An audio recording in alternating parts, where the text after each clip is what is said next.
Hey everybody, I wanted to make a short video to show how to take apart the ACEdc stamp. There's a friend on Facebook who has one. He's a little worried about damaging it. The best advice I can give you is, let's just start out by saying I think I have mine set up in the same configuration that his is set up in right now, which means there's 3 balls on this side, 3 balls on this side, and a pivot pin. And what we want to do is remove the balls so that we can use the pivot pin's features. That'll be the first thing we do. Then the next thing we'll do is remove the actual pivot pin and then use this as a free-floating slider with no pin and no balls. But you want to take out the balls and you don't want to damage it. Here's how you do it.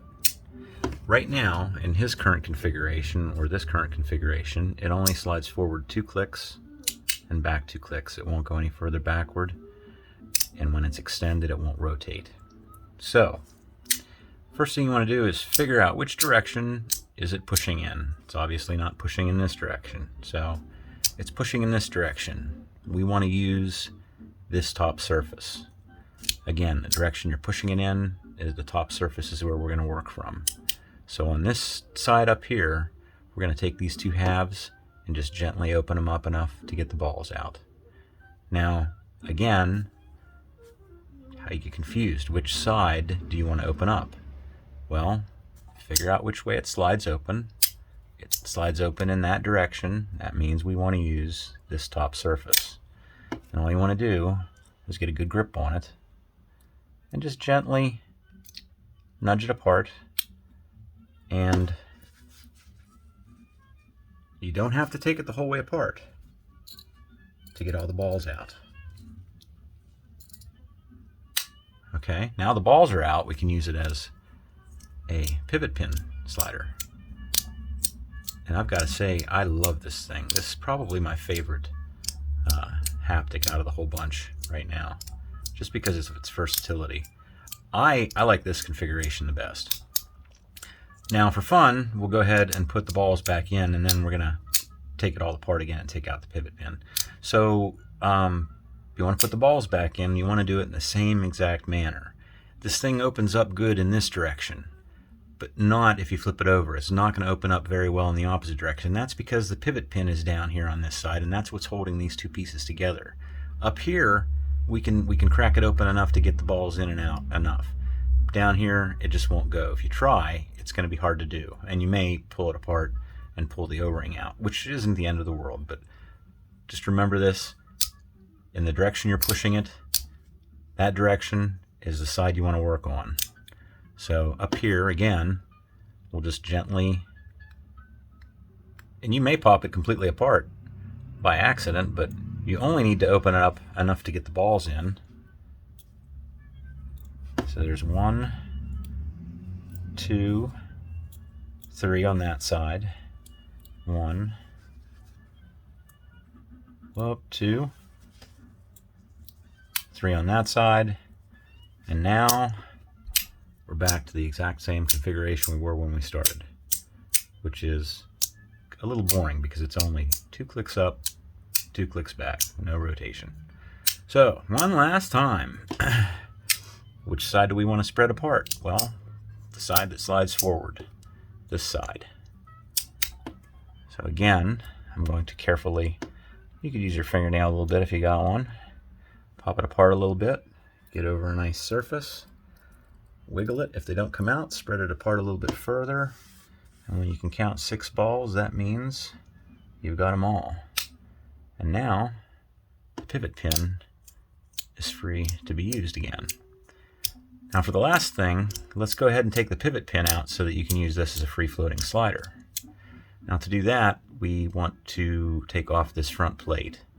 And the easiest way to do that is to figure out where this keyhole is. Now it may be hidden. It all depends on which way this top piece is on. Right now it's exposed.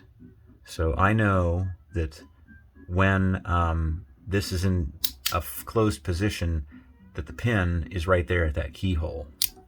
Okay, if this wasn't here, then I would know that the keyhole was up here, and I would want to have the slider in this position in order to take it apart. But in this case, we know it's down here, So let's take it apart, and now you can see clearly that there's a little pivot pin that matches up with a little keyhole slot. And to take off this front plate, you could use a thin knife. I wouldn't do it though. A razor blade. Don't do it though, unless you have to for whatever reason.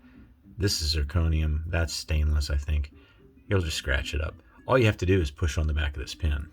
Christ, I'm clear out of frame. Okay. All you have to do is push on this pin and then lift it off with your finger. So I'll do that one more time. See that? Push on the pin.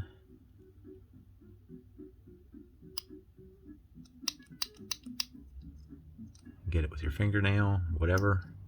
Pop it off. Now we can see there's a little rubber O-ring. Very little rubber O-ring, and that's the only thing that prevents the pin from falling through this slot. The other side has a nail head, but we want to take the pin out. So to do that, they only give you 3 of these little O-rings, and I don't know how hard they're going to be to replace. I think the version 2 of this has an improved design where, now this is all hearsay, I haven't seen it yet once, but I think that the rubber O-ring has been replaced by some sort of thin metal reed. I don't know how to explain it better than that, other than maybe like a sort of a shim if you're into machining or machinist. A very thin sheet of sheet metal with a tiny little groove in it that probably slides into there and just holds it in place, which would be a lot easier to take off than this. The first O-ring that I had with this one is actually getting worn down a little bit, so for this demonstration I put a fresh one on. I'm going to use my fingernail to pop it off. I don't think you should. You could just force this pin through and it would pop off, but I think then you're more likely to damage it. And you can see how delicate and small that is. It doesn't take much to damage it. But here's the pin, and it's not very big either, so you don't want to lose that. But now that the pin's out, we can put this cover plate back on. Doesn't matter which way you do it. And now that there's no pin, we have a free-floating slider.